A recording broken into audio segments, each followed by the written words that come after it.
calms me,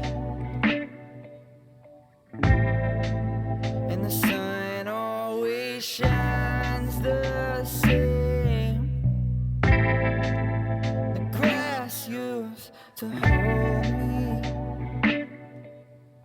and the rain would wash all my pain. But it seems we're in a time of our lives where everything's changing. As autumn unwinds, the last leaf that's hanging, but I don't feel like a blue sky no more. It's more like a stranger just walked through my door.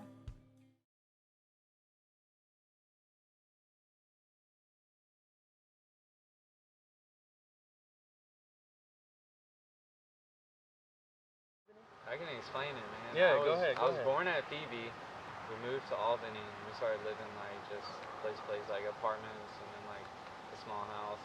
And I was going to elementary school in Lincoln, Elementary Magnet. And I went there and then my parents were like, "We're pulling you out of Albany, we're going to Lee County." Word, yeah. Well, you know, this whole thing is happening just because I feel like there's something new going on, like in our area code, you know what I mean, where we're from, where we currently exist, the 229, like the 9, if you will, you know what I mean? And you are just an artist. I feel like the work that you put out, it encapsulates the vibe that I think of when I think of the 229, you know what I mean? Like something that's like, it's very universal, but it's very like unique at the same time.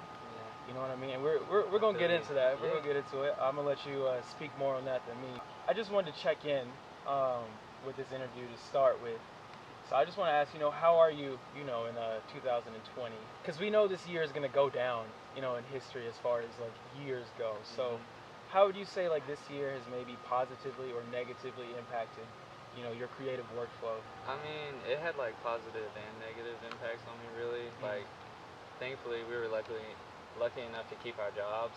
You know, a lot of people lost their jobs, so we had ours and we had a steady income. So it was nice to have time off too while keeping like our jobs. So it was kind of like a break because we've been working so hard lately.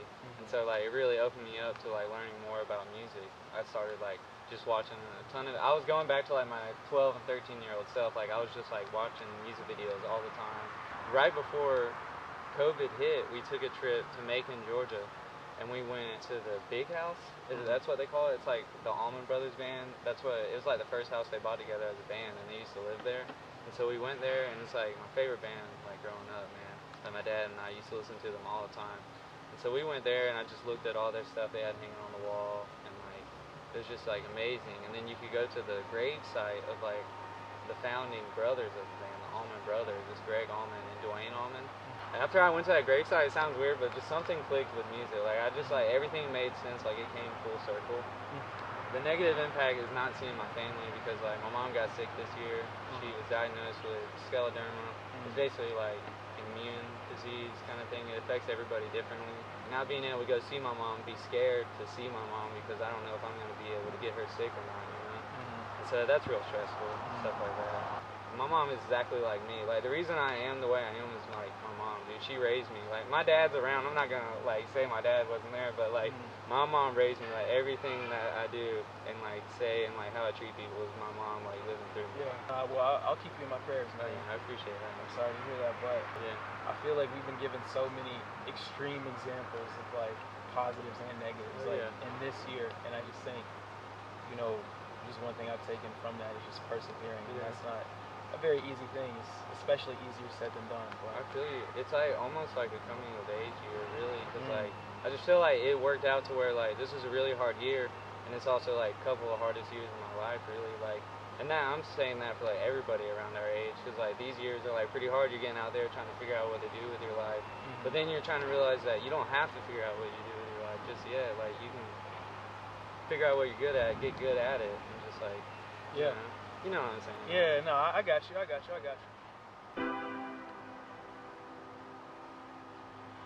Oh boy.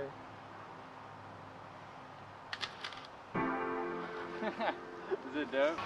Like really, I didn't start like writing my own music until like 8th or 9th grade.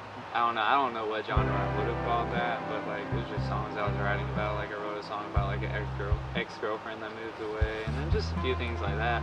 But like when I first started learning guitar, like I was always watching videos of like classic rock guitars, like with my dad. Like he was just always showing me videos on YouTube growing up, and like I was watching like a lot of like Eddie Van Halen videos with my dad, and like he gave me like a Slash book one time for like my 13th birthday. It was like an autobiography, and he was like, "Don't tell your mom I gave you this," because it had like nude photos and like them doing drugs and stuff. Word. And I remember thinking like, "This is badass. Like I want to play guitar." Yeah. And then like I got older, and like I was just listening to a lot of blues in middle school, like Eric Clapton and B.B. King, who I listen to like every day still. And like that's because of my dad, because he had it on vinyl, and he'd just play it for the house while we fell asleep. Like he would play it in the living room.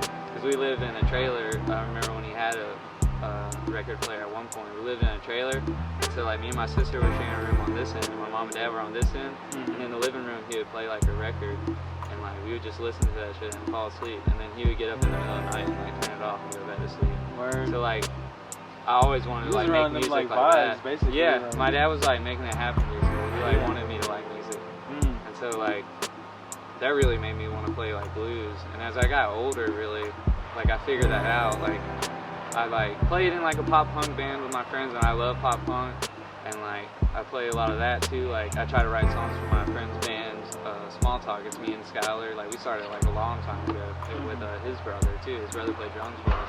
So I still try to write songs for that, and I write songs for me. So it's like I don't even know. I make all kinds of like music basically. I can't even like gravitate to a genre really. I don't even know how to explain it, dude. That's dope. Because sometimes I just make beats and then I'll record on them just because like I don't have anybody to record on them, so I do it myself. Because like I heard something from a band that Skylar knew one time, and he was like saying that if you can't play it live, don't play it on an album. And so like I was like, damn, that's true as fuck. Yeah. So I try to think about that every time I write music too. I'm like, hold on, don't play it unless you can play it. Yeah. But like I can play it along too, like if somebody was playing the rhythm for me, but I gotta play it like this. But I'm gonna try. I haven't named it yet, and it's just like 2 verses really, but not 2 verses. 1, 2, 3, 4 verses. But like it's all right. Yeah. We'll see what happens. Yeah. If I can even get it, man. Nah, you got it. Hold on. I'm just gonna try to clear my throat. Let me get something to sleep.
shit's I've heard you hard. play the music. I've just been writing it for the words. past like month maybe.